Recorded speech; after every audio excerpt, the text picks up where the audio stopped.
हिंदी में यूपीएससी की तैयारी से संबंधित प्रोग्राम्स को देखने के लिए सब्सक्राइब करें स्टडी IQ IAS हिंदी। नमस्कार, आदाब, सत श्री अकाल, सलाम। मेरा नाम है अभिषेक कुमार और आप सभी का बहुत बहुत स्वागत है स्टडी IQ IAS के हिंदी यूट्यूब प्लेटफॉर्म पर। याद रखें, यूपीएससी में क्षेत्रीय भूगोल से आने वाले प्रश्नों की संख्या लगातार बढ़ रही है। अर्थात यदि आप पेपर को ध्यान से देखें तो आप पाएंगे कि हाल ही में जो पेपर हुआ है अर्थात 2024 का, इसमें भी क्षेत्रीय भूगोल के प्रश्न काफी थे। जैसे गंगा नदी तंत्र से एक क्वेश्चन आया शायद, जो कि 30 लाइन में था। वहां पर आप पाएंगे कि गंगा की सहायक नदियां पूछी गई थी, बट यदि एक्चुअल में आप देखें तो यह प्रश्न क्षेत्रीय भूगोल पर आधारित था। इसी के आधार पर यदि आप देखेंगे तो अन्य क्वेश्चंस भी आपको क्षेत्रीय भूगोल से संबंधित देखने के लिए मिलेंगे। क्षेत्रीय भूगोल होता क्या है? तो हम इंडियन ज्योग्राफी पढ़ते हैं। इंडियन ज्योग्राफी में स्टेट के मोटे मोटे आधार पर हम अध्ययन कर लेते हैं। अब उसी स्टेट का, यानी कि लाइक यूपी का या फिर जम्मू कश्मीर लद्दाख का विस्तृत आधार पर अध्ययन करना, जो कि हर बार छूट जाता है। कारण यह है कि हमारा मेन फोकस इंडियन ज्योग्राफी पर होता है। तो यहां पर क्षेत्रीय भूगोल का जो नॉलेज एक्चुअल में एक यूपीएससी एस्पिरेंट को होना चाहिए क्रमवार तरीके से, वह नहीं हो पाता है। तो इस सीरीज को चलाने का मेन उद्देश्य है कि यहां पर हम क्षेत्रीय भूगोल का क्रमवार अध्ययन कर लें। बट एक बात याद रखें कि नाम है सीरीज का क्षेत्रीय भूगोल, बट नॉट ओनली क्षेत्रीय भूगोल। यहां पर हम अन्य डायमेंशंस को भी क्लियर करेंगे। यानी कि जहां पर हमको आवश्यकता होगी पॉलिटिकल पॉइंट ऑफ व्यू की, जहां हमको आवश्यकता होगी एनवायरमेंट की, जहां हमको आवश्यकता होगी इकोनॉमिक पॉइंट ऑफ व्यू की, वहां पर हम वो डिस्कस करेंगे, है ना। जैसे जब हम महाराष्ट्र का अध्ययन कर रहे होंगे तो वहां पर हम थोड़ा इकोनॉमी के बारे में भी डिस्कस करेंगे। जब हम ईस्टर्न इंडिया की बात कर रहे होंगे तो वहां पर हम जियो पॉलिटिक्स की भी बात करेंगे। तो इसका मतलब यह है कि एक पूर्ण अध्ययन इस पूरी सीरीज में होने वाला है। मैं आपसे बस 3 चीज की गुजारिश करूंगा कि एक लाइक, कमेंट और शेयर। इन तीनों की कंडीशन एक बार आप सुन लीजिए। सीरीज को मैं स्टार्ट करूंगा, बस मैं आपके 2 मिनट लूंगा। इस 2 मिनट में आप मेरी बात सुन लीजिए कि एक्चुअल में सबसे पहले लाइक आप करके जाएं। यदि आपको पसंद आता है, थोड़ा भी ये वीडियो समझ में आता है, तो आप इस सीरीज को लाइक अवश्य करें। जिस भी वीडियो में आप उसे लाइक अवश्य करें। सेकंड बात कि यहां पर कमेंट करें। कमेंट करने की कंडीशन ये है कि आप अपना पॉजिटिव कमेंट दें। बच्चे, ये एक्चुअल में आवश्यक इसलिए हो जाता है क्योंकि एक यूपीएससी एस्पिरेंट कितनी मेहनत करता है और उसका फैकल्टी जो उसे उस सब्जेक्ट को पढ़ा रहा है, वह भी उस कंटेंट के बारे में पहले एनालिसिस करता है और पश्चात वीडियो तैयार करता है। हाँ, कुछ ज्ञानी हैं जो यहां पर अपना ज्ञान दे देते हैं कि सर ये गलत है, ये सही है। बच्चे, आप बिल्कुल सही हैं, आप बिल्कुल सही हैं। कोई भी फैकल्टी आपको गलत नहीं बोलेगा। मैं देख रहा हूं यहां पर कि कई वीडियोस में नेगेटिव कमेंट है जो गलत नहीं है। परंतु याद रखें कि आप एक यूपीएससी एस्पिरेंट हैं। आपकी गलत कहने का तरीका भी ऐसा होना चाहिए जो सही लगे कि हां, यह बात सही है और इनके कहने का तरीका सही है। क्लियर? तो एक यूपीएससी एस्पिरेंट आप बात करें। और यदि आपको यह वीडियो पसंद आता है तो आप इसे कम से कम एक बार शेयर करें। कम से कम एक मित्र तक या फिर एक कलीग तक आप इसे अवश्य पहुंचाएं। कारण यह है बच्चे कि जरूरी नहीं है कि हर स्टूडेंट या फिर हर विद्यार्थी फीस अफोर्ड कर पाए और हर विद्यार्थी यहां पेड क्लास में एडमिशन ले पाए। आवश्यक यह हो जाता है कि भाई कम से कम उन व्यक्तियों की जिन तक ये वीडियो नहीं पहुंच पा रहा है, उनकी जितनी हो सके हेल्प करें। इसीलिए study IQ IAS Hindi paid classes के साथ साथ फ्री ऑफ कॉस्ट यूट्यूब पर भी क्लास प्रोवाइड कराता है। यानी कि यदि आप देखोगे तो यूट्यूब पर योजना, magazine, the Hindu, times of India, Indian express, इनकी क्लासेस कंटिन्यू चलती रहती हैं ताकि वो विद्यार्थी जो कि पेड क्लास में नहीं कर पा रहे हैं, एडमिशन नहीं ले पा रहे हैं, वो ऑनलाइन यूट्यूब पर पढ़ सके। क्लियर? तो बिना देरी किए प्रारंभ करते हैं आज का टॉपिक, जिसका नाम है क्षेत्रीय भूगोल। और क्षेत्रीय भूगोल में जो आज का टॉपिक रहेगा, यहां पर हम प्रारंभ करेंगे बच्चे एक्चुअल में किससे? एक्चुअल में हम प्रारंभ करेंगे सबसे पहले नॉर्थ इंडिया से, और इसमें हम लद्दाख, जम्मू कश्मीर और साथ में हिमाचल प्रदेश को साथ में कवर करेंगे। साथ में कवर करने का अभिप्राय यह है कि इन तीनों ही स्टेट्स को यदि आप देखें, अर्थात यदि मैं इंडिया का मैप यहां पर ड्रॉ करता हूं तो देखिएगा, यह है जम्मू कश्मीर वाला रीजन, यह है हिमाचल प्रदेश, यह उत्तराखंड, और यहां से सिक्किम, यह है नॉर्थ ईस्ट इंडिया। पश्चात यह है पीओके वाला पोर्शन, जम्मू कश्मीर, पंजाब, राजस्थान, और फिर यह पेनिनसुलर इंडिया अर्थात दैट इज प्रायद्वीपीय भारत। यदि इस पूरे मैप को आप देखें तो एक्चुअल में सबसे पहले हम उन रीजन्स का अध्ययन कर रहे हैं जिसको हम कॉल करते हैं नॉर्थ इंडिया, है ना। सबसे पहले हम उत्तरी भारत का अध्ययन करेंगे। उत्तरी भारत के 3 जिलों की यदि आप जलवायु देखें, यदि यहां का पहनावा देखें, यदि यहां का total number of environment ecology देखें तो ये लगभग सेम दिखाई देती है। दैट इज वाई, यानी कि हिमालय का विस्तार भी यहां पर है, यहां पर शीतोष्णकटिबंधीय घास के मैदान मौजूद दिखाई देते हैं। कश्मीरी स्टैग की आप बात करोगे तो जम्मू कश्मीर के साथ साथ ये हिमाचल प्रदेश में भी मौजूद है। तो मतलब कि ये एनवायरमेंट के दृष्टिकोण से, ज्योग्राफिकल रीजन से, इकोलॉजिकल रीजन से सेम दिखाई देते हैं। दैट इज वाई यहां पर मैं तीनों स्टेट को एक साथ लेकर चल रहा हूं। तो चलिए प्रारंभ करते हैं आज का डिस्कशन। और आप इस वीडियो को इवन 2 बार देखें। पहली बार में आप यहां पर क्या करेंगे, फर्स्ट टाइम में आप इसको अच्छे ध्यान से देखेंगे, सेकेंड टाइम में आप इसके नोट्स बनाएंगे, और यदि नोट्स नहीं बना पाते हैं तो जैसा मैंने पहले प्रीवियस वीडियो में भी बता रखा है, आप इनके नोट्स प्राप्त कर सकते हैं ज्योग्राफी बाय अभिषेक कुमार या फिर Abhishek Kumar geography Telegram channel पर। यानी कि जब भी ये वीडियो अपलोड होने वाला है आज शाम तक ये पीडीएफ आपको मिल जाएगी। क्लियर, वीडियो खत्म होने के बाद आपको पीडीएफ मिल जाएगी यहां पर। तो जम्मू कश्मीर के साथ यहां पर हम प्रारंभ करेंगे लद्दाख को, और लद्दाख के साथ यहां पर हम समझेंगे हिमाचल प्रदेश वाले एरिया को, और इन सभी को मिलाकर एक्चुअल में कॉल किया जाता है नॉर्थ इंडिया। क्लियर। अब एक बात बहुत एसेंशियल हो जाती है कि भाई इसको पढ़ तो लेंगे, परंतु यदि इसके इतिहास पर हम गौर फरमाएं तो यह जो जम्मू कश्मीर है इसका इतिहास पढ़ लेना, इसके इतिहास के बारे में जानकारी होना काफी इंपॉर्टेंट हो जाता है। देखिएगा, हम सभी जानते हैं कि एक्चुअल में यदि जम्मू कश्मीर वाले रीजन को देखो तो यहां पर 2 पार्ट्स आपको देखने के लिए मिलते हैं। एक आता है अक्साई चिन वाला, और एक आपको देखने के लिए मिलेगा पीओके वाला पोर्शन। अब ये अक्साई चिन क्या है और ये पीओके वाला क्षेत्र क्या है, जरा इसको समझिएगा। ठीक है, वैसे तो आपको इसकी हिस्ट्री पता ही होगी, परंतु बताना मेरा फर्ज है।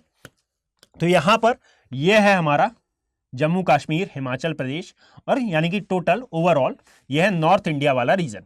नॉर्थ इंडिया वाले रीजन को यदि आप देखोगे, जस्ट अ सेकेंड, यदि इस रीजन को आप देखोगे तो यहां से प्रारंभ होता है, यह है हमारा पीओके वाला सेक्शन। क्लियर। और इस वाले एरिया से यहां पर आपको देखने के लिए मिलेगा, दैट इज कॉल्ड अक्साई चिन वाला क्षेत्र। क्लियर। परंतु भारत अपने मैप में यह दर्शाता है, आपको अपने मुंह से कभी यह नहीं बोलना है कि यह पाक अधिकृत कश्मीर वाला क्षेत्र है, अर्थात यह भारत का भाग नहीं है। हम भारतीय हैं, हम गर्व से यह बोलते हैं कि हमारा भाग है, परंतु अध्ययन के लिए याद रखें कि यह है अक्साई चिन, और दूसरी ओर जो पिंक कलर का ड्रॉ किया हूं मैंने, यह वाला पोर्शन कहलाता है, दैट इज कॉल्ड पीओके। अब जरा इस पीओके के बारे में जान लेते हैं, और एक डेट मैं आपको बताता हूं कि यदि एक डेट पर हम गौर फरमाएं, एक डेट नहीं 2 डेट पर हम गौर फरमाते हैं, तो एक है अगस्त 2019 और एक डेट आती है बच्चे 31 अक्टूबर 2019। अगस्त 2019 और 31 अक्टूबर 2019। अगस्त 2019 को इतिहास की वह घटना घटित हुई थी जो कि पूरे भारतीय इतिहास के लिए एक कलंक थी, है ना। यानी कि हमने यहां पर अगस्त 2019 को हमने कलंक कहे जाने वाली एक घटना को साफ कर दिया। कैसे? तो याद रखिएगा, जब भारत देश आजाद हुआ था तो उस समय जो भारत में मौजूद 565 रियासतें थीं, इनको मिलाकर भारतीय उपमहाद्वीप में जोड़ने या फिर भारत संघ शासित प्रदेश में जोड़ने का जिम्मा सरदार वल्लभ भाई पटेल के पास था। और इस समय जो यहां के राजा थे, अर्थात जम्मू कश्मीर के जो राजा थे हरि सिंह, इन्होंने इस मुद्दे को वैचारिक रखा, अर्थात सर हम सोचकर बताएंगे, ना ही हम अभी यहां पाकिस्तान के साथ हैं और ना ही अभी वर्तमान में हम इंडिया के साथ हैं, यह कहकर बात को टाला गया था।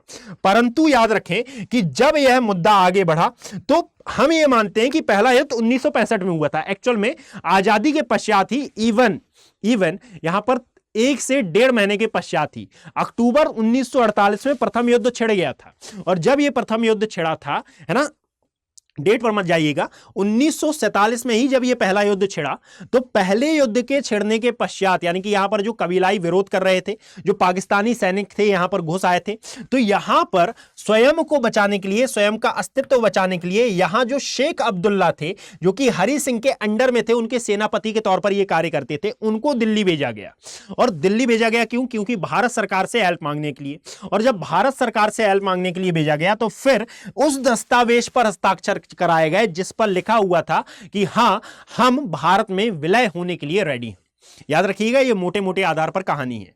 फिर जम्मू कश्मीर का भारत में विलय होता है, परंतु यहां पर समय समय पर होने वाले युद्धों के परिणाम स्वरूप एक बात निकल कर आती है कि सर, यहां जम्मू कश्मीर को एक अलग संविधान, जम्मू कश्मीर का एक पृथक संविधान होना चाहिए, जो कि बनता भी है। और इसी संविधान को फिर हमने बाद में हटाया और यह डेट थी एक्चुअल में अगस्त 2019, जिसमें डिक्लेरेशन होता है, अर्थात यहां पर घोषणा की जाती है कि जम्मू कश्मीर के लिए अब धारा 370 लागू नहीं होगी।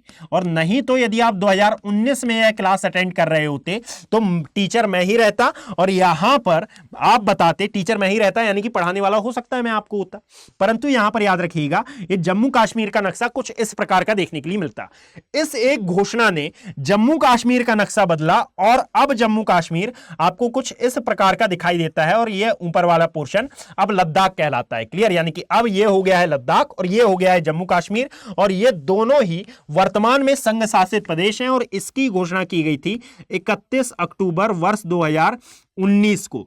यानी कि यहां भारत में कुछ पॉलिटिकल चेंजेस आए, कुछ ज्योग्राफिकल चेंजेस आए और इनके द्वारा जो भारत में पहले राज्यों और केंद्र शासित प्रदेशों की संख्या थी उनमें बदलाव हुआ। फिर बीच में ये होते हैं 9, फिर एक और डेट आती है 26 जनवरी वर्ष 2020 और इसमें दादर नगर हवेली और पुडुचेरी को एक कर दिया जाता है। और फिर उसके बाद भारत या फिर वर्तमान में जो भारत है उसमें 28 राज्य और 8 केंद्र शासित प्रदेश शामिल किए जाते हैं। यानी कि यहां पर ऑफिशियली तौर पर यह कहा जाता है कि अब भारत में कितने राज्य होंगे, यानी कि अब भारत में जो जम्मू कश्मीर है इससे धारा 370 समाप्त होती है। और इस धारा 370 ही नहीं बल्कि यदि आप यहां देखें तो 35A कि यहां पर प्रावधान अब कोई भी लागू नहीं होंगे। एक बार मैं बता देता हूं कि एक्चुअल में ये धारा 370 और 35 है क्या। तो याद रखिए जब जम्मू कश्मीर का भारत में विलय हुआ था तो इस समय जम्मू कश्मीर के लिए एक अलग संविधान लिखा गया था, है ना। इस अलग संविधान में नागरिकता के भी नियम थे, सब कुछ नियम थे, परंतु जो मेन बात आती है कि 370 के तहत भारतीय संविधान के अनुच्छेद 370 के तहत जो राज्य हैं उनको कुछ विशेष अधिकार दिए गए थे, जिनमें से जम्मू कश्मीर राज्य एक था। और इस जम्मू कश्मीर राज्य में रहने वाले लोग ही यहां पर संपत्ति खरीद सकते थे, यहां पर रहने वाले लोग ही यहां के नागरिक कहलाते थे, बाहर से आकर कोई नहीं बस सकता था, अर्थात यहां की नागरिकता अलग होती थी। यदि जम्मू कश्मीर की कोई लेडी बाहर के किसी व्यक्ति यानी कि पंजाब, हरियाणा और प्रायद्वीपीय भारत, पूरे भारत में किसी भी राज्य के लड़के से यदि विवाहित होती है तो उसका अपनी संपत्ति पर अधिकार खत्म हो जाता था, यानी कि माता पिता की संपत्ति पर उसका कोई अधिकार नहीं रहता था। बाद में ये सब क्लॉज चेंज किए गए और चेंज करने पर यह कहा गया कि सर अब 370 और 35A के किसी भी प्रकार के कोई भी प्रावधान लागू नहीं होंगे। और यहां पर सबसे बेहतरीन बात कि जम्मू कश्मीर का जो अलग झंडा था, जो अलग संविधान था, जो अलग प्राइम मिनिस्टर बनाए जाने तक की बात चल रही थी, यह सबको समाप्त कर दिया गया। और आज आप देखते हैं कि जम्मू कश्मीर भारत का एक अभिन्न अंग बनकर सामने आता है और भारत के मैप में परिवर्तन यह हुआ कि यह कुछ इस प्रकार का देखने के लिए मिलने लगा। अर्थात ये वाला पोर्शन, जो ये ऊपर वाला पोर्शन है, दैट इज ये कहलाया हमारा लद्दाख वाला एरिया, और जो नीचे वाला पोर्शन था यह कहलाया हमारा जम्मू एंड कश्मीर वाला एरिया। और यह जो पिंक वाला एरिया है, याद रखिएगा ये डिस्प्यूटेड है ना, कई स्थानों पर। जैसे यहाँ के जो स्थानीय निवासी हैं वो इसे आजाद कश्मीर कॉल करते हैं, है ना, यानी कि हम आजाद हैं, ना ही हम पाकिस्तान की साइड हैं, ना ही हम इंडिया की साइड हैं, परंतु पॉलिटिकली यदि देखा जाए तो यह पाकिस्तान की गवर्नमेंट को सपोर्ट करते हैं। ये हमारे सिलेबस का ही पार्ट नहीं है। तो यहां पर बस इतना हमें जानना है कि एक्चुअल में ये जो पिंक वाला पोर्शन मैंने यहां क्रिएट किया है इसका नाम आता है, ये है हमारा POK वाला सेक्शन, है ना। इसको कहा जाता है पाक ऑक्यूपाइड कश्मीर, या फिर हिंदी हम बात करें तो पाक अधिकृत कश्मीर इसको नाम दिया जाता है। और यह वाला जो एरिया आपको दिखाई दे रहा है एक्चुअल में इसे बच्चे कॉल किया जाता है अक्साई चिन वाला एरिया, अर्थात दैट इज ये ग्रीन वाला क्षेत्र आता है अक्साई चिन। और इसके ऊपर आपको दिखाई देता है जेनजियांग वाला पार्ट। जेनजियांग कहां पर, ये वाला जो ऊपर वाला एरिया दिख रहा है इसे कॉल किया जाता है जेनजियांग वाला एरिया। अब ये जेनजियांग पार्ट कौन सा है, तो जैसे जैसे हम आगे बढ़ते जाएंगे वैसे वैसे आपको ये सभी चीजें क्लियर होती जाएंगी। बस आप वीडियो को शुरू से लेकर अंत तक अवश्य देखिएगा। चलिए प्रारंभ करते हैं।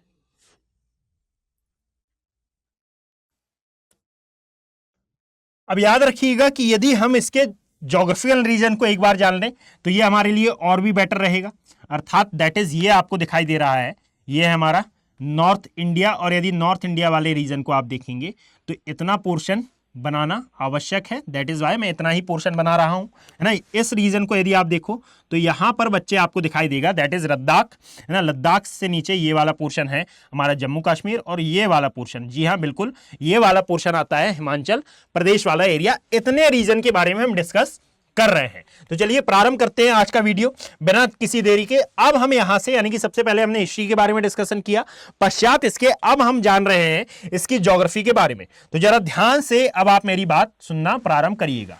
यदि आप देखोगे तो यह है हमारा नॉर्थ इंडिया वाला क्षेत्र, और यदि नॉर्थ इंडिया में आप देखें तो एक्चुअल में आपने पढ़ रखा है हिमालय के बारे में, है ना। अब मैं आगे शुरू कर रहा हूं तो यहां पर आपके मन में एक क्वेश्चन आ सकता है बच्चे कि सर ये तो हमने ज्योग्राफी में पढ़ लिया है, परंतु हां पढ़ लिया है, इस बात को पढ़ना आई रिपीट आवश्यक होता है। कारण यह है कि यहां पर क्षेत्रीय आधार पर हम पढ़ रहे हैं इसकी, इज दैट क्लियर। तो सबसे पहले तो याद रखो कि क्षेत्रीय आधार पर यदि पढ़ा जा रहा है तो यहां पर बच्चे आपको दिखाई देगा जेनजियांग वाला क्षेत्र, जो कि एक्चुअल में विवादित है किसके मध्य, जेनजियांग और साथ में चाइना के मध्य, और चाइना ने इस पर इलीगली कब्जा कर रखा है। एक्चुअल में चाइना वैध नेशन है जिसका विवाद विश्व में सर्वाधिक देशों के साथ है, सीमा विवाद की मैं बात कर रहा हूं। इस एरिया को कॉल किया जाता है पामीर प्लेट्यू या फिर पामीर का पठार, और यह पामीर पठार वही है जिसको हम कॉल करते हैं विश्व की छत। और इस विश्व की छत से कई पर्वतों का निर्माण होता है या फिर पर्वतों का उद्गम होता है। जैसे कि यदि दो माउंटेन्स की हम बात करें तो इस ओर आपको बच्चे देखने के लिए मिलेगा यहां पर, दैट इज काराकोरम श्रेणी, इस ओर आपको दिखाई देती है काराकोरम रेंज या फिर काराकोरम श्रेणी का विस्तार, और इस साइड आपको एक माउंटेन दिखाई देता है दैट इज हिंदू कुश, और फिर एक और माउंटेन यहीं से निकलता हुआ मिलता है that is called Sulaiman. Clear, Sulaiman की लोकेशन आपको पाकिस्तान में मिलती है, और यह जो हिंदू कुश है इसकी लोकेशन आपको अफगानिस्तान में देखने के लिए मिलेगी। सुलेमान और हिंदू कुश, और उस साइड वाला है एक्चुअल में इसे कॉल किया जाता है कुल्लुन शान। और ये कुल्लुन शान का अर्थ क्या है, तो शान का मतलब होता है पर्वतमाला, है ना, कुछ और नहीं है, ज्यादा ट्रिपिकल नहीं है। इसका मतलब होता है पर्वतमाला, जैसे हम सामान्य हिंदी में बोलते हैं पर्वतमाला, वहां पर मंदारिन लैंग्वेज में कहा जाता है इसे पर्वतमाला। और ये सभी निकलते हैं पामीर के पठार से। अब ये इंपॉर्टेंट क्यों है, बस 2 मिनट आप रुके, मैं यहां पर बताते जा रहा हूं। अब यदि इस रीजन में आप देखोगे तो हिमालय जिसका निर्माण हम पढ़ते हैं कि प्लेट टेक्टोनिक एक्टिविटी के थ्रू हुआ है, ये बात बिल्कुल सही है। परंतु यदि आप इससे हटकर थोड़ा बात करें तो हम जनरली यही पढ़ते हैं कि संपूर्ण हिमालय का निर्माण प्लेट टेक्टोनिक एक्टिविटी के थ्रू हुआ है, प्लेट विवर्तनिकी सिद्धांत के द्वारा हुआ है। परंतु याद रखिएगा कि यहां हिमालय को जब हम 4 पार्ट्स में डिवाइड करते हैं, 4 पार्ट्स में डिवाइड करते हैं, तो 4 पार्ट में विभाजित करने के परिणाम स्वरूप आप पाएंगे कि संपूर्ण हिमालय का निर्माण इस क्रिया के द्वारा नहीं हुआ कि एक्चुअल में इंडो ऑस्ट्रेलियन प्लेट और यूरेशियन प्लेट में टकराव हुआ, और इन दोनों में अभिसरण के क्रिया के परिणाम स्वरूप संपूर्ण हिमालय का फॉर्मेशन हो गया। एक्चुअल में इंडो ऑस्ट्रेलियन प्लेट जब यूरेशियन प्लेट से नहीं टकराई थी, इसके पहले भी जो तैथिस महासागर था, तैथिस महासागर की जो प्लेट थी, इसमें और यूरेशियन प्लेट में टकराव हुआ था, और इसमें टकराव का परिणाम था क्या, ट्रांस हिमालय।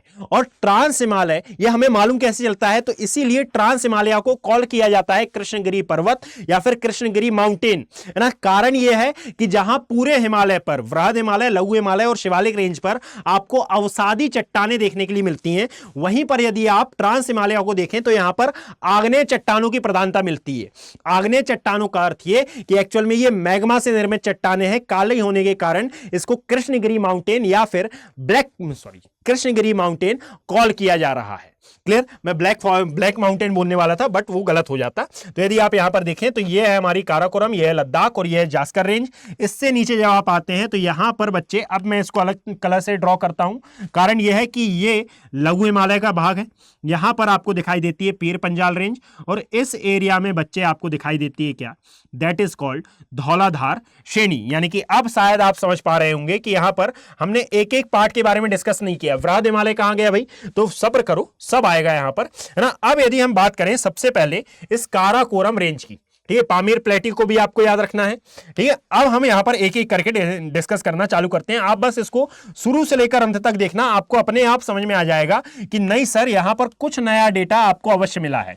जैसे दर्रे में इतने बताऊंगा आपको क्षेत्रीय आधार पर कि आप उनको जब याद करेंगे तो अब आपसे यदि पूछ लिया जाता है किसी भी दर्रे का नाम तो आराम से आप इजिली आधार पर उसे बता पाएंगे। इस रेंज को कॉल किया जाता है काराकोरम श्रेणी। याद रखिएगा, ये जो काराकोरम श्रेणी है ये संपूर्ण भारत की सबसे उत्तरतम श्रेणी मानी जाती है, अर्थात सबसे नदन मोस्ट हिल है। यदि आप सबसे उत्तरी पर्वत श्रृंखला की भी बात करते हैं तो यहीं पर है ना। यदि आप सबसे हाईएस्ट पीक की बात करेंगे तो यह भी आपको इसी काराकोरम रेंज पर दिखाई देगी, दैट इज K2, या फिर इसे कॉल किया जाता है गॉडविन ऑस्टिन। अब यदि यहां पर मैं 3 प्रश्न आपने समक्ष रखता हूं कि एक्चुअल में भारत की सबसे ऊंची चोटी कौन सी है, तो बिल्कुल जनरल सा सवाल है कि भाई यहां पर K2 गॉडविन ऑस्टिन भारत की सबसे ऊंची चोटी है। परंतु यदि मैं आपसे क्वेश्चन करता हूं विश्व की सबसे या फिर हिमालय की सबसे ऊंची चोटी कौन सी है, तो आपका आंसर बिल्कुल सही है, माउंट एवरेस्ट है। बट यदि मैंने आपसे क्वेश्चन कर लिया कि भारत की हिमालय में स्थित सबसे ऊंची चोटी कौन सी है, तो याद रखना है अब आंसर आएगा सिक्किम में स्थित कंचनजंगा। कारण यह है कि हिमालय का अर्थ वास्तविक हिमालय है। यहां पर ट्रांस हिमालय की किसी भी रेंज को वास्तविक हिमालय का भाग नहीं माना जाता, और जब वास्तविक हिमालय का भाग नहीं माना जाता है तो याद रखिएगा, और क्यों नहीं माना जाता है, क्योंकि यहां पर आग्नेय चट्टानों की प्रधानता देखने के लिए मिलती है। सेकंड बात कि इसी रेंज पर आपको एक दर्रा भी दिखाई देगा, और बच्चे इस दर्रे को एक्चुअल में कॉल किया जाता है काराकोरम दर्रा। दैट इज, मैं यहां पर के लिखता हूं और मैं आगे बढ़ता हूं, है ना। इसे कॉल किया जाता है काराकोरम दर्रा। याद रखिएगा कि जो हमारे P2I बैचेस हैं, अर्थात ये जो लॉन्ग टर्म बैचेस हैं, ये प्रारंभ हो चुके हैं, है ना। यदि आप देखेंगे तो 5 अगस्त से ये प्रारंभ हो चुके हैं शाम 6 बजे से। यदि आप इनको ज्वाइन करना चाहते हैं और ज्योग्राफी को और बड़े अच्छे तरीके से, इवन हर सब्जेक्ट को बड़े ही अच्छे तरीके से शुरू से लेकर अंत तक पढ़ना चाहते हैं, तो आप इनमें ज्वाइन हो सकते हैं। याद रखिएगा 5 अगस्त से क्लासेस प्रारंभ हो गई हैं, है ना। तो आप जल्द से जल्द अपना फैसला लें, और यदि आप AKB लाइव कोड का यूज करते हैं तो ये बैचेस आपको 32,999 में प्राप्त होंगे। याद रखिएगा ये अमाउंट वो है जो मैं बोल रहा हूं। यदि आप कोड का यूज करेंगे तो इवन इससे भी कम अमाउंट में ये मिल जाएंगे। दूसरी बात ये है कि यदि आप ये बैचेस ज्वाइन नहीं करना चाहते हैं कि नहीं सर हमें लॉन्ग टर्म बैच ज्वाइन नहीं करना है, तो आप हमारे इस अर्जुन बैच को भी ज्वाइन कर सकते हैं, है ना। इस अर्जुन बैच में क्या क्या मिलेगा भाई, जस्ट अ सेकेंड। ये अर्जुन बैच उन अभ्यर्थियों के लिए है, उन छात्रों के लिए है जिनका टारगेट 2025 है ना, अर्थात बहुत तेजी से तैयारी करना चाहते हैं। तो याद रखिएगा कि यहां पर जो क्लासेस प्रारंभ होंगी ये एक्चुअल में हिंदी पॉलिटी से होंगी, है ना। और पॉलिटी की क्लास को यदि आप अटेंड करना चाहते हैं तो आप AKB लाइव कोड के साथ 27,999 रुपए में, जो कि और भी कम हो सकता है, प्राप्त कर सकते हैं। यहां पर जो क्लासेस प्रारंभ होंगी इनकी डेट है 10 अगस्त 2024। तो ये सोचकर नहीं बैठना है कि भाई अभी बहुत टाइम है मैं आराम से ज्वाइन कर लूंगा, नहीं। यदि आप जल्दी जल्दी ज्वाइन करेंगे तो उतना ज्यादा फायदा आपको मिलेगा। और यहां पर जो क्लासेस की टाइमिंग रहेगी बच्चे, ये इवनिंग में रहेगी, है ना। ये फाउंडेशन प्लस एडवांस बैच है, और ये मेनली उन स्टूडेंट्स के लिए है जिनका टारगेट 2025-26 है, अर्थात 1 से 2 वर्ष में अपनी पूरी तैयारी को करना चाहते हैं। वापस आते हैं टॉपिक पर। यदि आप देखोगे तो हम यहां पर थे, है ना, काराकोरम श्रेणी के बारे में हम बात कर रहे थे। याद रखिएगा कि यहीं पर आपको काराकोरम दर्रा देखने के लिए मिलेगा, और इस काराकोरम दर्रे का प्रयोग एक्चुअल में सियाचिन जाने के लिए किया जाता है। सियाचिन जाने के लिए मतलब कि इसके उत्तर में यदि आप देखो तो एक ग्लेशियर है। वैसे तो पूरी काराकोरम श्रेणी पर 70+ ग्लेशियर्स हैं, परंतु इन 70+ ग्लेशियर्स में से कुछ ग्लेशियर मेन हो जाते हैं। जैसे कि यदि बात की जाए बियाफो, बाल्टोरो, आप एक बार जाना और एटलस में ऑक्सफोर्ड स्टूडेंट एटलस में मार्किंग इसकी करते जाना कि बियाफो, बाल्टोरो, हिस्पर, है ना, और साथ में सियाचिन, ये 4 ग्लेशियर आपको मेनली दिखाई देंगे, जिनमें से जो सबसे मेन ग्लेशियर माना जाता है बच्चे, इसे कॉल किया जाता है एक्चुअल में सियाचिन ग्लेशियर, जो कि इस एरिया में लोकेटेड मिलेगा, है ना। ये जो सियाचिन ग्लेशियर है ये डायरेक्टली संबंधित है किससे, ये डायरेक्टली संबंधित है 1998 के कारगिल युद्ध से। तो यहां पर आपको दिखाई देगा सियाचिन ग्लेशियर, और इसी सियाचिन ग्लेशियर जाने के लिए एक्चुअल में आप प्रयोग करते हैं इस काराकोरम पास का या फिर इस काराकोरम दर्रे का। दर्रा क्या होता है, तो कुछ नहीं, प्राकृतिक तौर पर इनका निर्माण होता है। और कैसे, तो नदियां यहां से बहकर निकलती हैं, जिसके कारण ये अपना मार्ग बनाती हैं, और मार्ग फिर यहां पर मनुष्यों के द्वारा प्रयोग किया जाने लगता है। अर्थात एक माउंटेन को पार करने के लिए नेचुरली जो मार्ग बनाया जाता है इसे कॉल किया जाता है एक्चुअल में क्या, दर्रा। यहीं पर आपको देखने के लिए मिलेगा और भी कई दर्रे, जैसे कि ये तो है काराकोरम, परंतु इसके अलावा यदि हम बात करते हैं तो इसी के आसपास वाले रीजन में आपको शख्सगाम, मालपो, है ना, कालाकंग, ये सभी दर्रे इस एरिया में देखने के लिए मिलते हैं, यानी कि लगातार कंटिन्यूसली। ये हमारा काराकोरम वाला एरिया है ना, यहाँ पर आपको मिलेगा शख्सगाम, यहाँ पर मिलेगा कालातांग, क्लियर, कारातांग, है ना। ऐसे और भी कई दर्रे इस रीजन में कुछ इस प्रकार से शामिल हैं। मैंने आगे मैप बना रखा है, मैं आपको बताऊंगा उसके बारे में, क्लियर। यदि आप इस एरिया में आते हैं तो फिर जैसे ही आप नीचे आएंगे ना, तो नीचे आपको जो रेंज देखने के लिए मिलेगी एक्चुअल में ये है हमारी लद्दाख रेंज। याद रखें कि लद्दाख रेंज दो नदियों के मध्य में स्थित है ना। कई लोग इसको बेवकूफ की तरह ब्लॉक माउंटेन पढ़ लेते हैं। ये ब्लॉक माउंटेन का उदाहरण नहीं है, बस इतना है कि ये दो नदियों के, नदी घाटियों के मध्य में स्थित है ना। और ये दो नदी घाटियां कौन सी आती हैं, तो यदि आप उत्तर की ओर देखते हैं तो उत्तर की ओर दिखाई देती है श्योक नदी, जो कि एक्चुअल में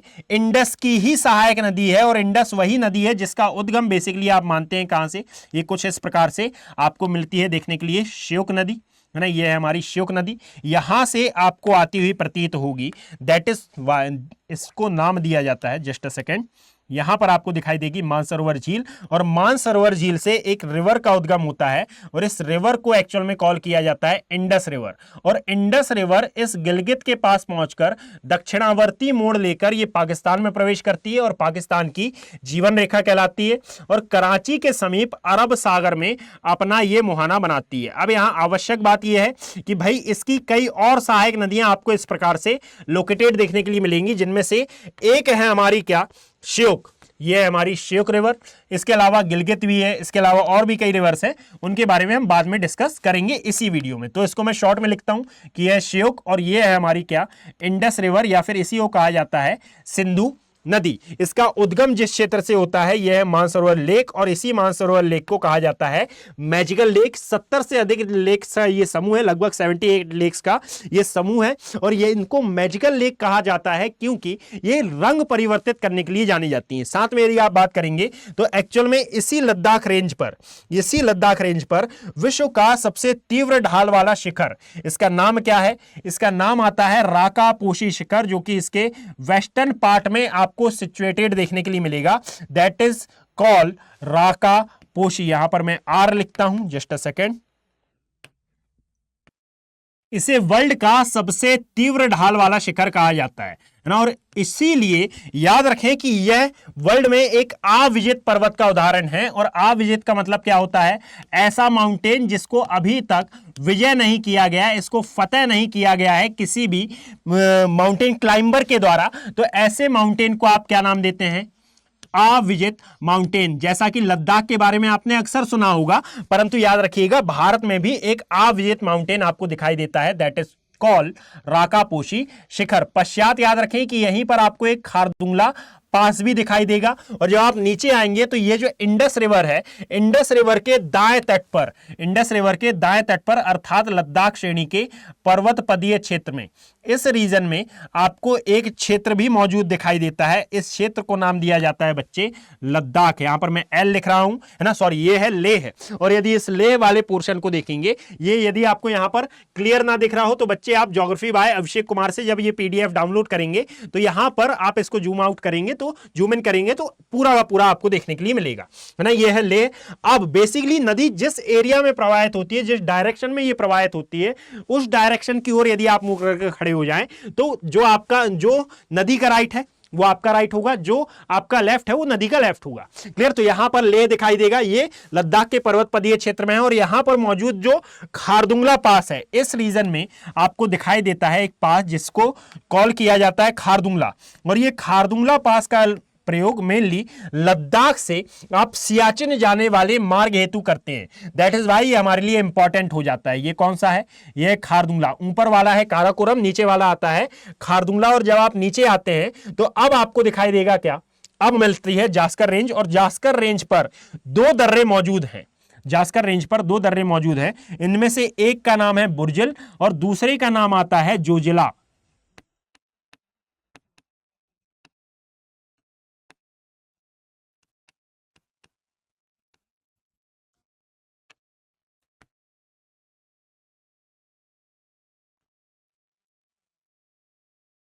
जो बुर्जिल दर्रा है ये एक्चुअल में कालांतर में इंडो अफगानिस्तान ट्रेड के लिए जाना जाता था, यानी कि कालांतर में यहां से भारत और अफगानिस्तान के मध्य व्यापार किया जाता था। हाउ, तो यहां पर इंडिया और पाकिस्तान एक हुआ करते थे, अफगानिस्तान ऊपर था, तो यह व्यापार के लिए प्रयोग होता था, इंडो अफगानिस्तान ट्रेड। सेकेंड बात कि यहां पर जो जोजिला पास है, इसी जोजिला पास में श्रीनगर को लेह से जोड़ने वाला, इसी जोजिला पास से श्रीनगर को लेह से जोड़ने वाला सड़क मार्ग गुजरता है। और यही जोजिला पास कारगिल वॉर से भी रिलेटेड है। और किस प्रकार से, तो एक्चुअल में यहां पर पाकिस्तानी सेना आई थी और पाकिस्तानी सेना ने इसी कारगिल पास को, या फिर सॉरी इसी जोजिला दर्रे को आरडीएक्स लगाकर उड़ा दिया था, ताकि सियाचिन जाने वाला एकमात्र रास्ता ब्लॉक हो जाए और फिर वो सियाचिन पर विजय पाने के लिए यहां से बढ़ी थी। आई थिंक आपने विक्रम बत्रा का नाम सुना होगा, विक्रम बत्रा इसी ऑपरेशन से संबंधित थे। याद रखिएगा कि इन्हीं में से एक और नाम आता है कि सर सियाचिन को जोड़ने के लिए 1984 में मेघदूत ऑपरेशन भी चलाया गया था।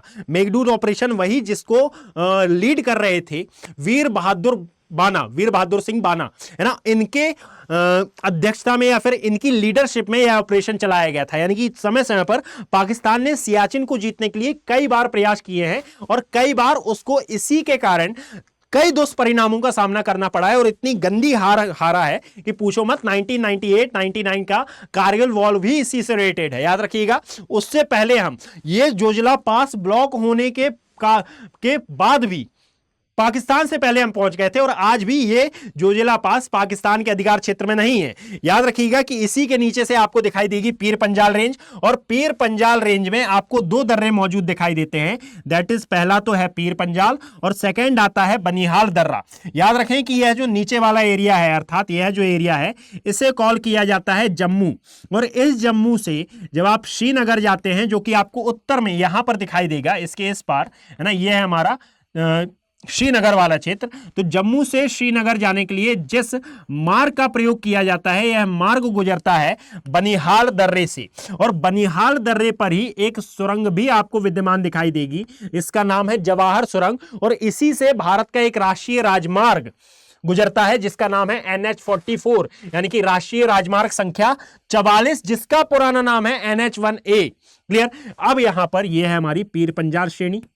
पश्चात इसी के बाजू से बच्चे स्टार्ट होती है धौलाधार श्रेणी, जो कि मेनली लोकेटेड दिखाई देती है हमको इस हिमाचल प्रदेश वाले रीजन में। और हिमाचल प्रदेश में मौजूद इस धौलाधार श्रेणी, अब यह जो रेंज आपको देखने के लिए मिलेगी, अर्थात यदि आप बात करते हैं हिमाचल प्रदेश की, तो इस हिमाचल प्रदेश में यह मिल रही है हमको धौलाधार रेंज। याद रखिएगा कि यह जो धौलाधार है, इस पर भी कुछ दर्रे दिखाई देंगे, जैसे कि नाथुला हो गया, सॉरी नाथुला तो नहीं, रोहतांग हो गया, बाड़ा लाचाला हो गया। एक्चुअल में ये इसी क्षेत्र में लोकेटेड है। तो मैं यहां पर बता देता हूं कि भाई ये है धौलाधार रेंज, यानी कि मोर लेस अभी हमने जो बात की है, ये यहां पर मौजूद पर्वतों के बारे में डिस्कस हमने किया है कि सबसे ऊपर लद्दाख, फिर सबसे ऊपर काराकोरम, फिर लद्दाख, फिर जास्कर, फिर आती है पीर पंजाल, फिर आती है धौलाधार रेंज, और इसके पश्चात आप आगे की ओर बढ़ते हैं। याद रखिएगा कि अब यदि यहां पर मौजूद रिवर्स की हम बात करें, तो आई थिंक मैं दोबारा मैप बना लेता हूं। हाँ, यहां पर याद रखें कि ये जैसे मेरी सीरीज चल रही है, वैसे ही विरस सर की भी यहां पर सीरीज चल रही है, जिसमें आप विपिन चंद्रा को कवर कर रहेंगे, है ना, यानी कि भारत का स्वतंत्रता संघर्ष, जिसमें आप कवर करेंगे पूरा का पूरा विपिन चंद्रा। इसको भी आप ज्वाइन कर सकते हैं। ये 3 अगस्त से प्रारंभ हुई है, शाम 7 बजे से इसकी कक्षाएं होती हैं। और इसी प्रकार अतुल सर की भी सीरीज हुई है इकोनॉमी की, एनसीईआरटी बेस्ड, इसको भी आप अवेल कर सकते हैं। MWF में अतुल सर की होती है ना, यानी कि मंडे, वेडनेसडे, फ्राइडे, और TTS में मेरी होती है, और मनोज सर की यहां पर सीरीज चलती रहती है, यानी कि ट्यूसडे, थर्सडे और साथ में यह जो सैटरडे होता है उस दिन मेरी रहती है। आप दोनों ही सीरीज का एक दिन छोड़ एक दिन आनंद उठा सकते हैं, है ना, जिससे आपको भी पढ़ने में आसानी होगी, हमें भी काफी हेल्प मिलेगी इससे, है ना। यानी कि अब यदि यहां पर हम देखें तो बच्चे ये देखिएगा, ये पुनः मैंने यहां पर ड्रॉ किया अपना एक स्टेट जिसका नाम है, ये है हमारा जम्मू कश्मीर वाला रीजन, ये है हिमाचल प्रदेश, यहाँ पर आता है उत्तराखंड वाला क्षेत्र। पश्चात ये है हमारा POK और साथ में जम्मू कश्मीर वाला क्षेत्र। अब यदि इसको हम ड्रॉ करना चाहें, इसको मैं थोड़ा सा बड़ा कर लेता हूं। अब देखिएगा कि यहां पर कौन कौन सी रिवर्स एक्चुअल में आपको लोकेटेड मिलेंगी, है ना। तो सबसे पहले तो बच्चे याद रखें कि ये आ रही है हमारी एक नदी जो कि सबसे महत्वपूर्ण है, इसको कहा जाता है सिंधु नदी, जो कि गिलगित के पास से दक्षिण की ओर मुड़ती है और यह पाकिस्तान के कराची में जाकर यह अरब सागर में मिल जाती है ना। यह है हमारी सिंधु नदी। इसी में कई और नदियां आकर मिलती हैं। जैसे अब मैं सहायक नदियों को कुछ इस प्रकार से दर्शाता हूं। ऊपर की ओर से इसमें एक नदी आती है, जस्ट अ सेकेंड, ऊपर की ओर से एक नदी आती है और इसका नाम है श्योक नदी। ये गिलगित के पास जाकर इस सिंधु नदी में मिल जाती है। इसी प्रकार यहां से आती है गिलगित, नाम ही गिलगित नदी है, यह भी इस पीओके वाले रीजन में इस सिंधु नदी से मिल जाती है। पश्चात याद रखें कि इसी सिंधु नदी यानी कि 1960 में याद रखिएगा कि इसी सिंधु नदी तथा इसकी सहायक नदियों को लेकर भारत और पाकिस्तान के मध्य जो समझौता हुआ था, इसे कॉल किया जाता है सिंधु जल समझौता। क्लियर, इसे कहा जाता है सिंधु जल समझौता। और यदि इसकी बात करें तो अब वर्तमान में कई जगह पर जब से पुच्छ समरा हुआ है ना, तो उसके बाद से कहा जाता है कि ये उतना लागू नहीं है या फिर उतना दृढ़ता के साथ लागू नहीं है। अब ये हम पॉलिटिकल पॉइंट ऑफ व्यू से, राजनीतिक दृष्टिकोण से इसके बारे में डिस्कस नहीं करेंगे। कारण यह है कि हम भारतीय हैं और हम अपने मुंह से कुछ नहीं बोलेंगे इस विषय में, परंतु समझदार सब लोग हैं, सभी लोग हैं। क्लियर, इसको कहा जाता है सिंधु, परंतु इसकी कुछ सहायक नदियां भी हैं, जैसे सिंधु, झेलम, चिनाब, रावी, व्यास, सतलुज, है ना। यदि इसमें हम बात करें तो सिंधु की एकमात्र सहायक नदी है जो कि डायरेक्टली अपना सिंधु में जल गिराती है, इसका नाम है सतलुज। और फिर इसकी दो सहायक नदियां आती हैं, एक है चिनाब और एक है व्यास। बाकी चिनाब की सहायक नदी आती है जिनको कहा जाता है झेलम और रावी, है ना। अब इनमें से एक नदी है व्यास जो कि पाकिस्तान प्रवेश नहीं करती, ये सब बातें हमको पता है आई थिंक। तो यहां पर हम डायरेक्टली एक रिवर के बारे में डिस्कस करते हैं जिसका उद्गम इस क्षेत्र से होता है, बाड़ा लाचाला दर्रे से होता है, जो कि हिमाचल प्रदेश में लोकेटेड है। और यहां पर दो नदियां मिलेंगी, एक है चंद्रा और एक है भागा। इन दोनों नदियों के मिलने से जिस रिवर का फॉर्मेशन होता है, इसे कॉल किया जाता है चिनाब नदी। और यह चिनाब नदी एक्चुअल में सतलुज की सहायक नदी कहलाती है। और यहां पर बेरी नाग के समीप शेषनाग झील से एक रिवर का ओरिजिन होता है और इसके विसर्पण के कारण एक गोखुर झील का निर्माण होता है और इसको कहा जाता है झेलम नदी। और यह झेलम नदी चिनाब की सहायक नदी बनकर सामने आती है। यहीं पर यदि आप देखोगे तो नेक्स्ट रिवर आती है, दैट इज रावी रिवर, जो कि चिनाब की ही सहायक नदी है। और इसी क्षेत्र से व्यास नदी का उद्गम होता है। और यहां पर इस मानसरोवर झील जो कि एक जल विभाजक की तरह व्यवहार करता है, यहां से भी जस्ट अ सेकेंड, यहां से भी एक नदी निकलती है जिसका नाम है सतलुज। और यह सतलुज नदी पाकिस्तान के मिठानकोट में व्यास नदी का जल लेते हुए आगे की ओर बढ़ती है और आगे की ओर बढ़ते हुए एक्चुअल में ये इस वाले रीजन में अर्थात पाकिस्तान में अन्य सहायक नदियों का जल लेते हुए आगे चलकर ये मिल जाती है किसमें, सिंधु में। क्लियर, और यहां पर इसकी एक सहायक नदी आती है, दैट इज कॉल्ड व्यास नदी। क्लियर, तो ये पूरी नदियों में यदि आप देखो तो एक्चुअल में ये सिंधु नदी, यहां पर मैं नेमिंग कर देता हूं इसकी, भाई नेमिंग नहीं करता, ओनली मैं यहां पर कोड वर्ड में लिख देता हूं, यानी कि इंडस का भाई यहां पर मैं लिख देता हूं आई, जस्ट अ सेकेंड, रुक जाइए, कौन सा कलर यूज करूं, ग्रीन कर लेता हूं, है ना, आपको भी विजिबल होगा अच्छे से। यह है इंडस, इंडस के बाद ये आती है झेलम। और झेलम का उद्गम जिस लेक से होता है, एक्चुअल में इस लेक को कॉल किया जाता है शेषनाग लेक। तो ये है हमारी शेषनाग झील। यहीं पर जस्ट अ सेकेंड, इसी एरिया में आपको एक झील भी मौजूद दिखाई देती है जो कि एक गोखुर झील का उदाहरण है। और एक गोखुर झील को कहा जाता है Wular lake. Clear, I think आपको विजिबल हो रहा होगा।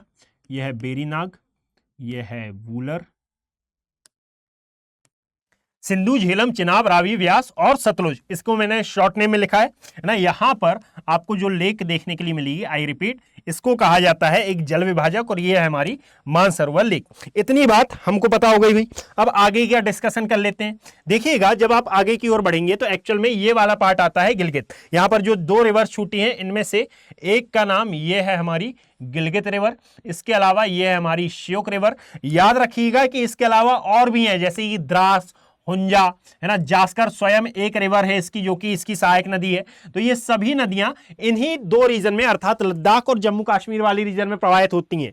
यहां पर ये जो वुलर लेक है, जरा इसके बारे में डिस्कस करना इंपॉर्टेंट हो जाता है। कारण यह है कि यहां पर ये वुलर लेक है, ये भारत की एक मीठे पानी की झील है और ये एक्चुअल में एक गोखुर लेक या फिर एक प्रकार की ऑक्सबो लेक का उदाहरण है, गोखुर झील का उदाहरण है। गोखुर झील क्या होती है? तो कोई भी नदी, चाहे वो कोई भी नदी हो, ये एक्चुअल में करती है विसर्पण, और विसर्पण के कारण यानी कि मान लीजिए कोई रिवर जा रही है और इसके दो विसर्प आपस में जुड़ जाते हैं, तो दो विसर्पों के आपस में जुड़ने के कारण जिस लेक का फॉर्मेशन होता है, एक्चुअल में इसे कॉल किया जाता है क्या? इसे कॉल किया जाता है गोकुल लेक। कैसे जुड़ेंगे ये? तो नदियां दो प्रकार का अपर्दन करती हैं, एक होता है पार्श्व अपर्दन और एक करती हैं बच्चे ये लंबवत अपर्दन। और लंबवत अपर्दन के परिणाम स्वरूप ये अपनी घाटियों को गहरा करती हैं और पार्श्व अपर्दन के परिणाम स्वरूप ये अपनी घाटी को चौड़ा करती हैं। तो यदि नदी ऐसे जा रही है और यदि इसके दो विसर्प आपस में कुछ इस प्रकार से कनेक्ट हो जाते हैं, तो फिर इसका एक विसर्प टूटकर अलग हो जाता है और नदी डायरेक्टली छोटे मार्ग का अनुसरण करती है। और यहां पर ये जो विसर्प टूटकर इससे अलग हुआ है, ये कहलाएगा एक्चुअल में क्या? ये कहलाएगा ऑक्सबो लेक या फिर यही कहलाएगा गोखुर झील। तो याद रखें कि ये जो गोखुर झील है, अब भारत में यदि हम बात करें तो एक्चुअल में ये जो वुलर लेक हम बोल रहे हैं, ये पूर्णतया गोखुर झील का उदाहरण नहीं है। यदि भारत में पूर्णतया गोखुर झील के बारे में हम बात करते हैं तो ये एक ही है, ये है बिहार की कन्वर झील। ये पूर्णतया गोखुर झील का उदाहरण है। साथ में याद रखिएगा कि ये जो झेलम नदी है, ये झेलम नदी एक एरिया से प्रवाहित होती है और बच्चे इस एरिया को कॉल किया जाता है बेसिकली करेबा। What is करेबा?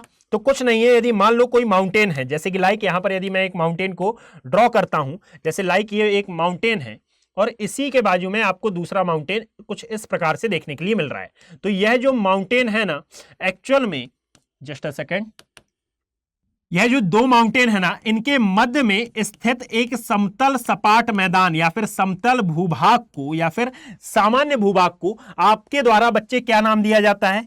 इसे नाम दिया जाता है मैदानी भाग, या फिर हिमालय के कंटेक्स्ट में जब आप बात करेंगे तो इसे कॉल किया जाने लगेगा क्या?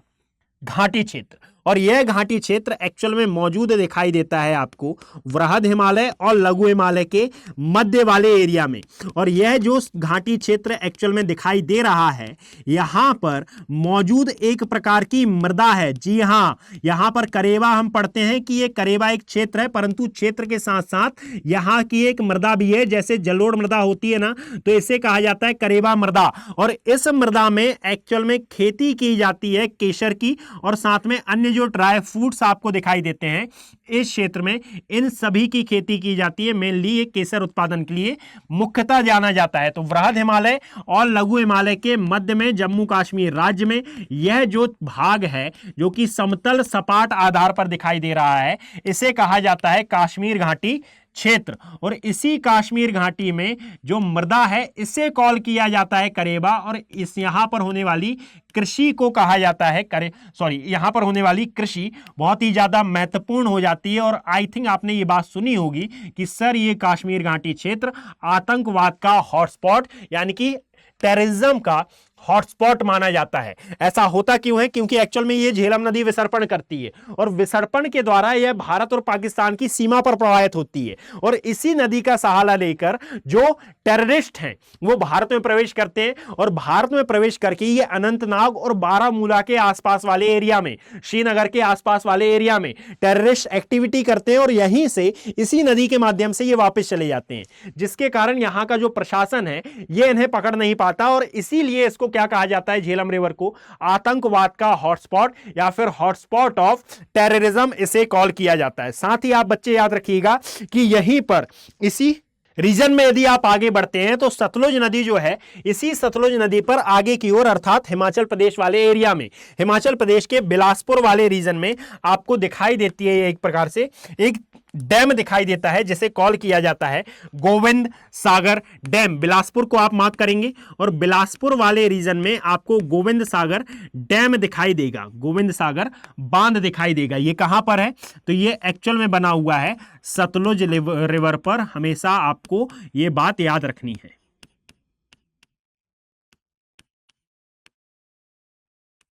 साथ में यदि बात की जाए तो याद रखिएगा, अब यहां पर हम बायोडायवर्सिटी की बात करेंगे।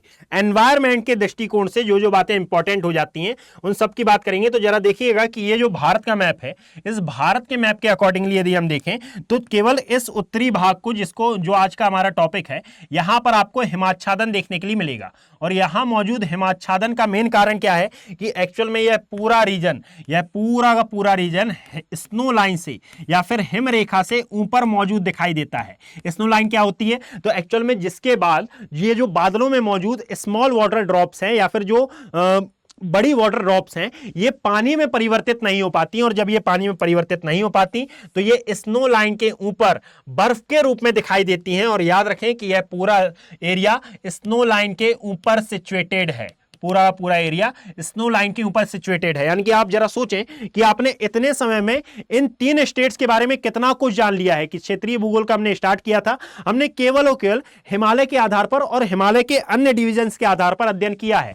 यानी कि यहां पर आप डायमेंसिवली पढ़ रहे हैं और डायमेंसिवली इनको कवर अप कर रहे हैं। और साथ में याद रखिएगा कि यह जो रीजन है ना लद्दाख वाला, इसी लद्दाख के यदि पूर्वी भाग में आप देखोगे तो कई झीलें भी मौजूद दिखाई देंगी जो एक्चुअल में खारे पानी की लेक हैं। और याद रखें कि हर झील के खारे होने का कारण वहां पर समुद्री जल की मौजूदगी नहीं होती, अपितु यहां पर कुछ झीलों के खारे होने का कारण आप पाएंगे कि यहां पर मौजूद चट्टानों में, यहां पर चट्टानों में मौजूद खनिज भी इनके खारे होने का कारण बन सकते हैं। तात्पर्य ये कि जब आप इस लद्दाख वाले रीजन को देखते हैं तो इस लद्दाख वाले रीजन में यहां पर आपको दिखाई देती है पेंगोंगसो झील। जब आप ऊपर की ओर देखेंगे तो इस एरिया में आपको दिखाई देगी सॉल्ट वाटर लेक। इसको मैं एक काम करता हूं, कुछ इस प्रकार से बना देता हूं। जब इस रीजन में आप आएंगे तो यहां पर बच्चे आपको दिखाई देगी सोमोरिरी, है ना। इसको मैं नोट डाउन कर देता हूं, जैसे लाइक ये हमारी सॉल्ट लेक, ये हमारी पेंगोंगसो लेक, यहां पर आपको दिखाई देगी सोमोरिरी लेक, है ना। इन तीनों की मैं नेमिंग भी कर देता हूं। अब जरा इस एरिया को देखना कि ये जो पूरा एरिया उत्तर की ओर आपको नजर आ रहा है, इसको कहा जाता है, एक्चुअल में इसे कहा जाता है लद्दाख का पठार या फिर लद्दाख प्लेट्यू। और ये जो लद्दाख प्लेट्यू वाला इलाका है, एक्चुअल में याद रखें कि यह हिमाच्छादित क्षेत्र है, अर्थात यह एक प्रकार का शीत मरुस्थल है। और ये शीत मरुस्थल क्या होता है? तो जैसे गर्म मरुस्थल होते हैं वैसे ही शीत मरुस्थल भी आपको देखने के लिए मिलेगा। इसको जाइएगा और एक बार इसको आप मार्क कर लीजिएगा। यदि आपके पास इंग्लिश वाला एटलस है तो वहां पर स्पेलिंग थोड़ी अलग मिलेगी आपको। क्लियर? पेंगोंगसो और ये है हमारा सोमोरिरी लेक। क्लियर? ये दोनों ही खारे पानी की लेक हैं और इनके खारे होने का कारण यहां पर चट्टानों में मौजूद धात्विक खनिजों की प्रधानता होती है। अब यहां याद रखिएगा कि ये जो पेंगोंगसो है, एक्चुअल में ये चाइना या फिर तिब्बत के पठार तक विस्तृत है ना। बट यहां पर ये विवाद का कारण भी है और आती है ये अक्साई चिन्ह वाले पार्ट में, इसीलिए ये भारत और चाइना के मध्य बहुत ज्यादा विवादित भी है। साथ में याद रखें कि अब यदि यहां पर मैं लद्दाख प्लेट्यू की बात कर रहा हूं तो लद्दाख प्लेट्यू में कौन सा एरिया आएगा? ये पूरा का पूरा जहां पर भी हिमाच्छादन है, जहां पर भी शुष्क प्रकार की जलवायु मौजूद दिखाई देती है। इस लद्दाख के पठार में भी, है ना, इस लद्दाख के पठार में एक राष्ट्रीय उद्यान है और इस राष्ट्रीय उद्यान को क्या नाम दिया जाता है? भारत का सबसे बड़ा राष्ट्रीय उद्यान और सबसे उत्तरतम राष्ट्रीय उद्यान के तौर पर भी यह जाना जाता है, दैट इज कॉल्ड हेमिस राष्ट्रीय उद्यान। और यही हेमिस राष्ट्रीय उद्यान में आपको 2 जीव मौजूद देखने के लिए मिलेंगे। एक मिलता है snow leopard, just a second, यह हमारा हेमिस राष्ट्रीय उद्यान, हेमिस नेशनल पार्क। यहां पर आपको एक दिखाई देता है स्नो लेपर्ड, है ना, जो कि विश्व का सबसे लंबी छलांग लगाने वाला जीव है। और लंबी छलांग कैसे? तो एक्चुअल में ये रहता है कहां पर? ये रहता है पहाड़ी क्षेत्रों में। पहाड़ी क्षेत्रों से नीचे आने के लिए यह कूद फाद करता है, तो इसकी मजबूरी हो जाती है लंबी छलांग लगाना। अब एक और जीव यहां पर आपको मौजूद दिखाई देता है जिसका नाम है हिमालयन मूनल बर्ड, यानी कि सबसे पहला हुआ स्नो लेपर्ड या फिर स्नो तेंदुआ या फिर इसी को कहा जाता है हिम तेंदुआ। याद रखें कि ये दोनों ही आपको मौजूद दिखाई देंगे कहां? इस हेमिस राष्ट्रीय उद्यान में। और यहां पर ये दोनों ही बहुत ज्यादा खतरे में है। यानी कि IUCN जो संस्था है जो कि जीवों को बचाने के लिए, इनकी यानी कि कुल मिलाकर बायोडायवर्सिटी को बचाने के लिए समय समय पर कार्य करती रहती है, उसी ने यह बताया है कि सर वर्तमान में ये दोनों ही जीव बहुत ज्यादा खतरे में हैं ना। कारण क्या है कि ये स्नो लेपर्ड में पाया जाता है इनब्रीडिंग डिप्रेशन, और इनब्रीडिंग डिप्रेशन यानी कि एक ही स्थान पर रहकर ये बार बार प्रजनन क्रिया के थ्रू जब संतति उत्पादन करते हैं या फिर संतति को जन्म देते हैं तो इनकी संतति में आनुवांशिकी विकास बाधित हो जाता है, और इसको कहा जाता है इनब्रीडिंग डिप्रेशन। और इसको रोकने के लिए इस स्नो लेपर्ड में इन स्नो लेपर्ड को बचाने के लिए चलाया जा रहा है स्नो लेपर्ड प्रोजेक्ट, यानी कि हिम तेंदुआ प्रोजेक्ट, जो कि बेसिकली प्रारंभ हुआ है कहां से? यह प्रारंभ हुआ है गोविंद पशु विहार से, जो कि आता है उत्तराखंड के अंतर्गत, गोविंद पशु विहार। Is that clear? अब आगे की कहानी, तो इससे IUCN ने एक स्टेटस प्रदान किया है, और इसका स्टेटस है वनरेबल, यानी कि सर अभी इसको बचाया जा सकता है, परंतु यदि प्रयास नहीं किया गया तो आने वाले समय में इसे बचा पाना लगभग मुश्किल हो जाएगा। याद रखें कि ये यहां हेमिस नेशनल पार्क में प्राकृतिक तौर पर पाया जाता है। साथ में ये जो हिमालयन मूनल बर्ड है इस पर भी IUCN ने चिंता जताई है, और इसका जो IUCN स्टेटस है, याद रखें ये आता है लीस्ट कंसर्न, यानी कि इसको आप LC से दर्शाते हैं, परंतु लीस्ट कंसर्न इसका IUCN स्टेटस है, यानी कि अभी वर्तमान में दोनों पर IUCN संस्था चिंतित है। यह IUCN एक प्रकार के NGO की तरह बिहेव करता है, परंतु कई प्रकार की संस्थाएं और इसमें शामिल हैं। साथ में याद रखें कि यहां जम्मू कश्मीर वाले रीजन में एक नेशनल पार्क दिखाई देता है, और इसका नाम है दचीगाम राष्ट्रीय उद्यान, या फिर इसका नाम है दचीगाम नेशनल पार्क। आपने कश्मीरी स्टैग के बारे में आई थिंक सुना हो, ये कश्मीरी स्टैग यहां पर पाया जाता है, ठीक है। और इसके अलावा ये हिमाचल प्रदेश वाले रीजन में भी पाया जाता है। Not only Dachigam national park, but Dachigam में इसलिए इंपॉर्टेंट हो जाता है क्योंकि जम्मू कश्मीर का यह राष्ट्रीय पशु भी कहलाता है। और साथ में याद रखें कि यहां पर इस दचीगाम नेशनल पार्क में इसके अलावा और भी कई पशु भी पाए जाते हैं, और ये जो कश्मीर घाटी वाला क्षेत्र है यहां पर भी आपको कई प्रकार के टूरिज्म प्लेसेस भी देखने के लिए मिलेंगे, और इनको जम्मू कश्मीर में कॉल किया जाता है मर्ग। और यहां पर दो प्रकार के मर्ग गर्म लिख दिया है ना, मर्ज नहीं, यहां पर याद रखिएगा इसे कॉल किया जाता है मर्ग। यहां पर दो प्रकार के मर्ग दिखाई देंगे, एक है गुलमर्ग और एक आता है सोनमर्ग, और इन्हीं को उत्तराखंड में कॉल किया जाता है बुग्याल और पयाल, यानी कि ये दोनों ही शीतोष्णकटिबंधीय घास के मैदान है। जैसे ऑस्ट्रेलिया में पाए जाने वाले शीतोष्णकटिबंधीय घास के मैदानों को कहा जाता है डाउन्स, यूरोप में कहा जाता है स्टेपीज, नॉर्थ अमेरिका में कहा जाता है प्रेरी, साउथ अमेरिका में कहा जाता है पैम्पस, है ना। इसी प्रकार जो हमारे यहां पाए जाते हैं उन्हें कहा जाता है उत्तराखंड में बुग्याल और पयाल, और जो जम्मू कश्मीर में दिखाई देते हैं इन्हें कॉल किया जाता है क्या? सोनमर्ग और गुलमर्ग, यानी कि ये मर्ग वाला क्षेत्र ये जाना जाता है कश्मीरी स्टैग के लिए। और इस कश्मीरी स्टैग पर भी चिंता जताते हुए IUCN ने इसे एक टैग दिया है या फिर एक स्टेटस प्रदान किया है, और इसका स्टेटस है वनरेबल, है ना। इसको VN से दर्शित किया जाता है। साथ में याद रखें कि यह जो कश्मीरी मृग है या फिर इसको कश्मीरी स्टैग भी कहा जाता है, इसको कई स्थानों पर हंगुल भी कहा जाता है, और इसी के लिए चलाया जा रहा है हंगुल प्रोजेक्ट या फिर हंगुल परियोजना, इसी से संबंधित है, जो कि इस दचीगाम नेशनल पार्क में या फिर दचीगाम राष्ट्रीय उद्यान में संचालित है। इसी प्रकार यह जो हिमाचल प्रदेश वाला रीजन है, यहां का जो सबसे मेन नेशनल पार्क आता है यह आता है खिरगंगा राष्ट्रीय उद्यान। कौन सा? खिरगंगा, अर्थात इसको मैं के से डिकोड करता हूं, यह है हमारा खिरगंगा नेशनल पार्क या फिर खिरगंगा राष्ट्रीय उद्यान, जो कि हिमाचल प्रदेश में लोकेटेड है। Is that clear? अब यदि इतना क्लियर है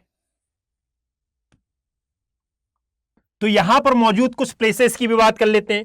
भाई जब आप देखेंगे तो अब यहां पर जो मौजूद प्लेसेस हैं इनके बारे में भी आपको जानकारी होनी चाहिए, है ना। तो इन प्लेसेस की यदि मैं बात करूं तो जस्ट अ सेकेंड, मैं इसको थोड़ा सा छोटा कर देता हूं, और छोटा करने के बाद मैं यहां पर प्लेसेस को ड्रॉ करना प्रारंभ करता हूं। छोटे में आई थिंक आपको नजर आ तो जाएगा, है ना। यदि नहीं आएगा तो फिर आप मुझसे बता दीजिएगा। तो अब जरा देखिए यहां पर कि यदि मैं यहां पर एक इंडिया का एक और मैप ड्रॉ करता हूं तो यह है हमारा वह वाला क्षेत्र जिसका हम अध्ययन कर रहे हैं, है ना। अब जो सबसे ज्यादा क्वेश्चन देखे गए हैं यह हिमाचल प्रदेश वाले रीजन से देखे गए हैं क्षेत्रीयता के आधार पर।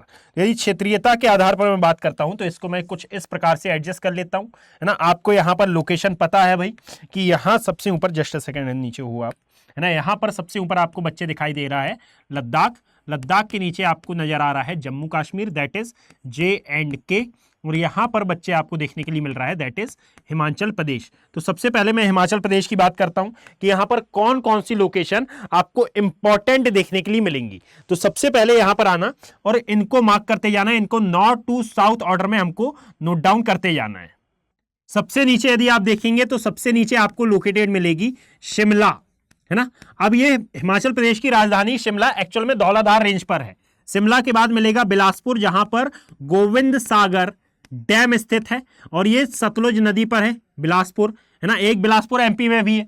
फिर इसके ऊपर जब आप जाएंगे तो मिलेगा आपको मनाली, है ना। ये मनाली एक टूरिस्ट प्लेस है, कहाँ की, हिमाचल प्रदेश की। और साथ में बच्चे आपको अब देखने के लिए मिलेगा कुल्लू, है ना, यानी कि कुल्लू और मनाली।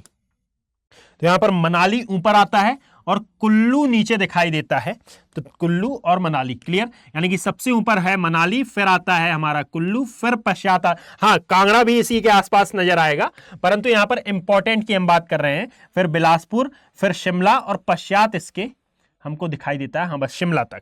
फिर ये 4 सिटीज हमारे लिए इंपॉर्टेंट हो जाती हैं। साथ में यदि हम जम्मू कश्मीर में आगे बढ़ते हैं तो जम्मू कश्मीर में बच्चे आपको याद रखना है कि सबसे नीचे, यह जो सबसे नीचे दिखाई दे रहा है दैट इज कॉल्ड जम्मू, है ना। और जम्मू से श्रीनगर जाने के लिए आपने किस मार्ग का प्रयोग किया था, बनिहार दलदे का, है ना। परंतु जब आप इससे आगे की ओर बढ़ेंगे तो अब आपको नजर आएगा क्या, अनंतनाग। अनंतनाग के आसपास ही, अर्थात जब आप पूर्व की ऊपर की ओर जाते हैं तो यहां पर दिखाई देता है बारामूला। ये वही बारामूला है जहां पर अनंतनाग से बारामूला तक यह झेलम नदी नौका गम्य मानी जाती है, अर्थात आप इसमें नाव आराम से चला सकते हैं। पश्चात इसके मिलेगा श्रीनगर और श्रीनगर के बाद मिलेगा हमको क्या, श्रीनगर, और इसके पश्चात आपको मिलेगा दचीगाम राष्ट्रीय उद्यान या फिर दचीगाम नेशनल पार्क वाला क्षेत्र। याद रखिएगा जब आप इसी से पूर्व में जाएंगे, अर्थात अनंतनाग से जब आप पूर्व में जाएंगे तो इस एरिया में आपको पुच्छ देखने के लिए मिलेगा, जो जहां पर इंडियन आर्मी पर अक्सर हमले कर दिए जाते थे, एक समय था, परंतु अब ये हमले नहीं होते हैं। हाँ रेयर केस में यदि आप देखें तो कई बार ये दुर्घटनाएं घटित हो जाती हैं, आतंकवादी गतिविधियों का हॉटस्पॉट माना जाता है, तो इसीलिए, है ना, जो कि दुखद होती हैं बहुत।